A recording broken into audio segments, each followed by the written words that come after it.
ولی ویشم اسی ویشم زه ویده شه انډیواله. دا د ممتاز اورکزی صاحب د غزل یو شعر دی او اجاز الحق صاحب یو ښه سندرغاړی دی، هغه په خپل غږ کې ریکارډ کړی دی. و زیات پښتانه د دې شعر په معنی باندې نه پوهیږي، نو هغوی په دې شعر پسې مذاق شروع کړی دی، ټوکې او مسخرې پسې کوي. څوک د کمبل نه سر راپورته کوي او څوک یو څه کوي او څوک بل څه کوي او دغه وایي چې ولې ویښ یم او هسې ویښ. ګوره د پښتنو سره علم نشته، پښتانه په شعر باندې نه پوهیږي، نو د دې وجې نه پسې مذاق کوي. موږ له پکار دی چې اول په ځان په شعر باندې پوه کړو چې شاعر په دې شعر کې څه وایي. ولې ویښ یم هسې ویښ یم،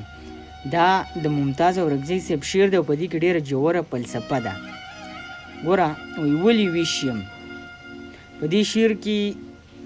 ممتاز اورکزی صاحب ته خپل ضمیر مخاطب دی او ورته وایي، یعنې تپوس دې کوي د تجاهلي عرفانه په توګه باندې دې تپوس کوي چې ای شاعره زه ولې ویښ یم،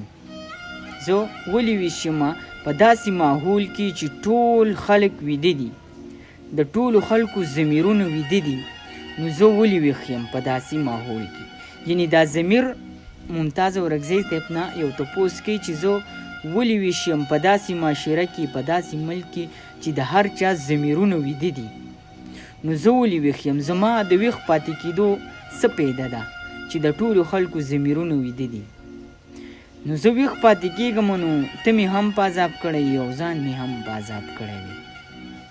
زما د ویښ پاتې کېدو هیڅ پیدا نشته. نو بیا په دې دویم بیت کې ورته اورکزی صاحب وایي، یعنې شاعر ورته وایي چې ممتاز اورکزی صاحب وایي په دې دویم شعر کې زه ویده شه انډیواله، مطلب ممتاز صاحب د خپل ضمیر ته وایي چې ای زما ضمیره،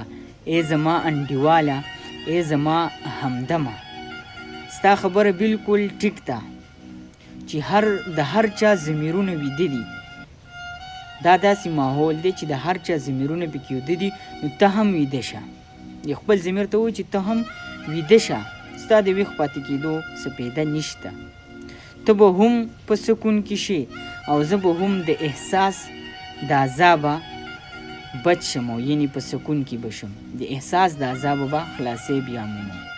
د دې شعر اصل تشریح داسې مطلب یې داسې دی، خو زمونږ پښتانه په دې شعر نه پوهېږي، ځکه چې زمونږ د پښتنو سره خو علم شته دی نه، کتابونه خو مونږ نه ګورو، چېرته د پوهانو سره مونږ نه کینو، نو په دې وجه بیا پوهېږو نو چې د شاعر په شعر کې څه ویل دي، نو بیا شاعر بدنامي وایي، شاعر داسې ویل دی او شاعر هغسې ویل دی. مونږ له پکار ده چې اول په شعر باندې ځان پوه کړو چې شاعر په دې شعر کې څه فلسفه بیانه کړله.